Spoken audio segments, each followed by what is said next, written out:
నేను ఇంకా ఎన్ని అవమానాలు పడాలో అన్నీ పడతాను. అందరి తలరాతలు ఆ దేవుడు రాస్తాడు, కానీ నా తలరాత నువ్వు రాసావమ్మా. అక్కడ అధికారాలు మాట్లాడతాయి, ఇక్కడ ఆత్మీయతలు పలకరిస్తాయి.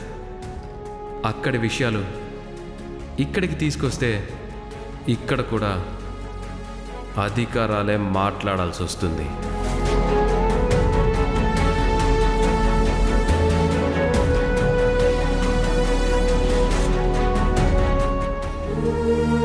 ఏమైంది? రాము ఎప్పుడు అలా ప్రవర్తించడే. ఎవరు ఇంట్లో అలిగినా భోజనం చేయకపోయినా అసలు ఊరుకునేవాడే కాదు. అలాంటిది బాలుని వదిలేసి తనొక్కడే ఎలా తిన్నాడు?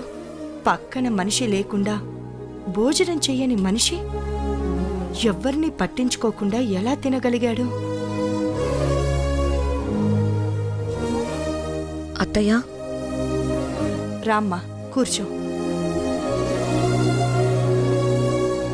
అత్తయ్య, మీతో కొంచెం మాట్లాడాలి. ఏంటో చెప్పమ్మా. అత్తయ్య, వాళ్ళు చాలా బాధపడుతున్నారు. ఈ ఇంట్లో నేను పరాయివాడిని అయిపోయాను, నా గురించి పట్టించుకునే వాళ్ళు లేరని చాలా ఫీల్ అవుతున్నాడు. రాత్రి నుంచి నిద్ర కూడా పోవట్లేదు అత్తయ్య. నాకు తెలుసమ్మా, చిన్నప్పటినుంచి వాడి మనస్తత్వం ఎలాంటిదో అమ్మగా నాకు చాలా బాగా తెలుసు. కానీ కొంచెం ఓపిక పట్టాలి. ప్రతిదీ మనకి తగ్గట్టుగా జరగాలి అనుకుంటేనే చాలా ఇబ్బంది పడతామమ్మా. అన్నీ మాకు తగ్గట్టుగానే జరగాలని నేనేం అనుకోవట్లేదు అత్తయ్య, కానీ అందరి ముందు అవమాన పాలు కాకుండా ఉండాలని కోరుకుంటున్నాం. కానీ చివరికి జరిగిందేంటి? స్టాఫ్ అందరి ముందు అంతలా అవమానం చేయాలా? నేను బాలు తొందరపడి ఆ రోజు ఇంట్లో నుంచి బయటకు వెళ్ళిపోయినందుకు నేనే కదా బాలు చేత క్షమాపణ చెప్పించాను. దేనికి చెప్పించాను అత్తయ్య? అందరితో పాటు కలిసి ఉండాలనే కదా. కానీ ఇక్కడ పరిస్థితులు చూస్తుంటే తిరిగొచ్చి తప్పు చేశామేమో అని అనిపిస్తుంది అత్తయ్య. తిరిగి రావడం తప్పు అని అర్థమైంది కదా, ఇంకా ఎందుకుండడం? మళ్ళీ వెళ్ళిపోండి. ఎవరొద్దన్నారు? సీత, ఏం మాట్లాడుతున్నావమ్మా?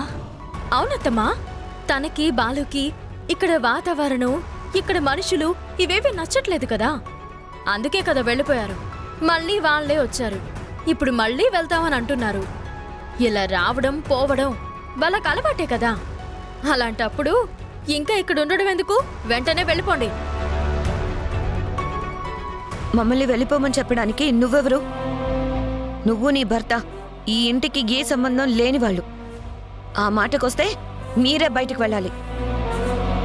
అమ్మా శశి, నువ్వు కాస్త ఆగమ్మా. మేమెందుకు వెళ్ళాలి?